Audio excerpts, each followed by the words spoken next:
I'm going to be making some modifications to the gas tank in my 75 Dodge D100 shop truck project. A while ago, I installed a Ramcharger tank in that thing, and I want to replace the fuel level sender. So right now it has, the old style of sender in it, but I want to replace it with one of these. This is a reed style of level sender.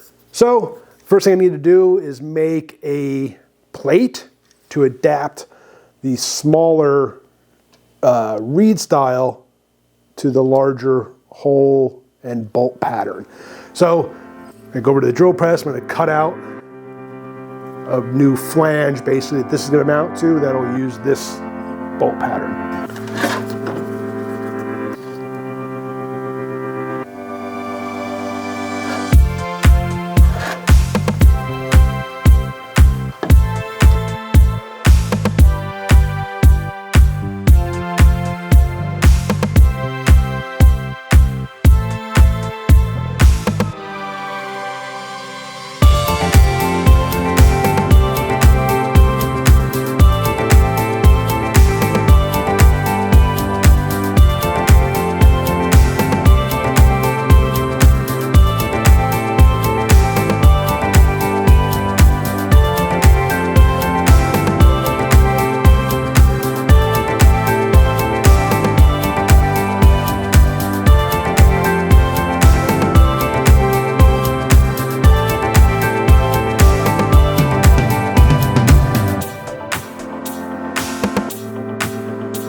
So apparently, making a simple little adapter plate like this, it's the 4th or 5th attempt that's a charm.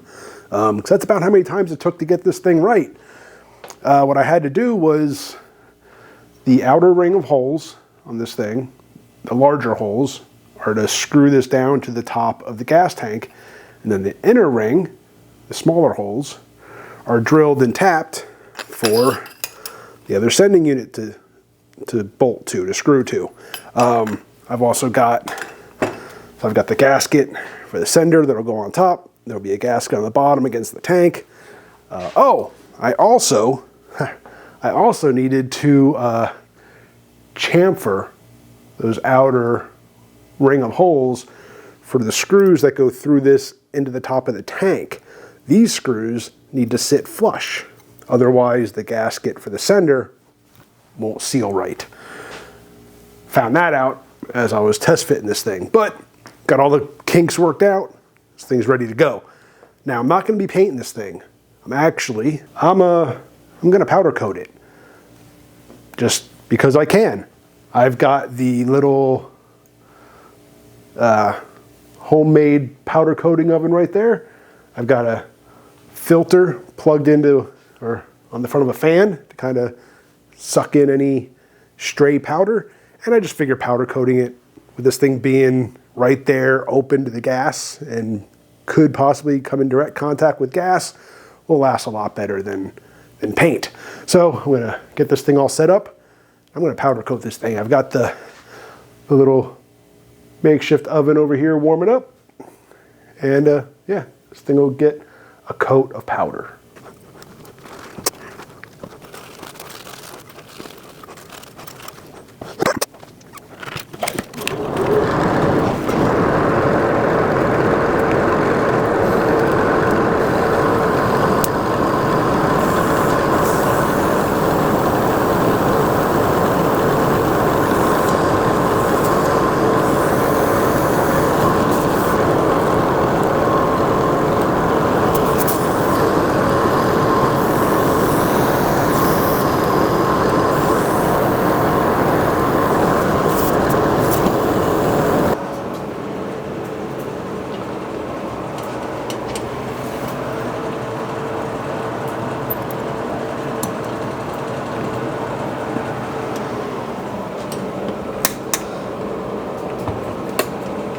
So now that I got my flange all done, I'm draining the tank because I gotta drill a hole in the top for a bung so that I can connect the vent line.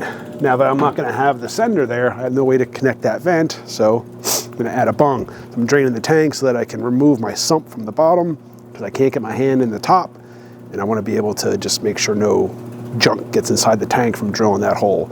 Plus I have a mod I wanna do to the bottom of the tank. All right, so let me show you where I'm at. I haven't been recording a whole lot of this just because I've been dealing with like I don't know if it's a cold or severe allergies for like the last week and a half, and I've been coughing my full head off and just stuff draining from the face. It hasn't been pretty, so I've just been working as I can, and yeah, multiple breaks to cough my full head off, but we're making progress. Let me show you where I'm at. All right, so I've got the new Reed style sender in place. There will be a video on that probably next week or the week after this comes out or something. There's a video coming. Why that? I've got the vent going to the filler neck in place in the tank, and I had to modify a cheap set of Harbor Freight pliers to get in through the top to hold that nut in place so I could screw it in place.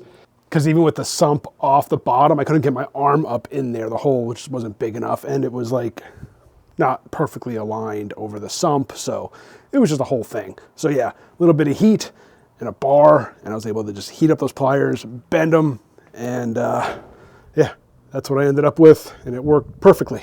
All right, so let's come in here and I'll show you what the next modification is that I want to do to the tank, and that has to do with my sump. I installed the sump when I was trying to run the Holley EFI, and this solved all my fuel issues with that, and it just works great. I'm adding fuel shutoffs. This is the feed out to the pump. This is the return back to the tank. I'm adding a couple of ball valve shutoffs to this. Reason being is like a week and a half ago, my return line, I was taking the trash out, and I noticed a puddle under the truck right after I just put in like 15 gallons of gas. And the fuel return line at this hard line right here, the flexible hose right that connects right there, started to leak. So it was like a frantic, trying to drain the tank and make repairs without losing too much gas or get it all over the ground. It became a whole thing. It was a fiasco. It was like almost dark out. It was just a mess. So I've decided I'm going to add shutoffs to my sump.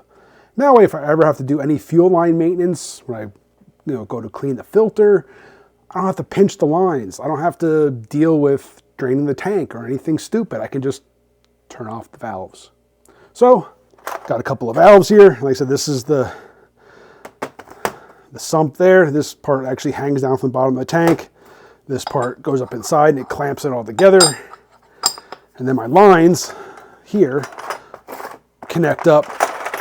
What used to connect right there, I'll now have to cut these lines back, made some marks, so they go to the same point, and they'll use the same anchor point, and everything will be nice and supported. So that's going to be the final mod. All right, so all I'm going to do is just use a tube cutter to cut these hard lines down to size. Grab my deburr tool and deburr the inside of that tube. And then I took this one apart.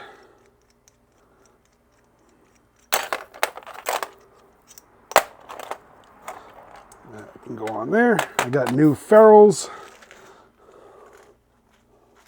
Just ordered a pack online.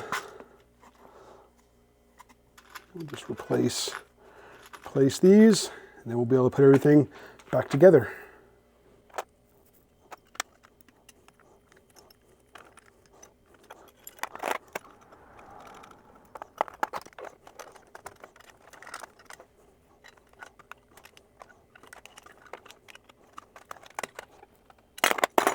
One down, one to go. So, let's crawl up under here. You can see I've got the sump back in place. There are my shutoffs. The jack is just holding up a threaded mount. I got the epoxy curing on that right now, right up in there. Then I'll figure out a way to just add a support. Before I was using P-clamps. Don't think they're going to fit. I'll have to figure out maybe some sort of drop down screw-on mount thing that'll fit on there. But fuel lines are hooked up. Nothing's tight yet. It's not really worth tightening everything down yet. I still got to leak check everything, so the shutoffs are closed. I'll tighten the sump down, fill it with gas, make sure we're good there, then I'll tighten all the lines and we should be good to go. So there you go, guys. Just a few relatively easy mods to the gas tank. The hardest one was getting that vent line, that brass fitting vent line, the nut on the bottom, where I had to modify the pliers.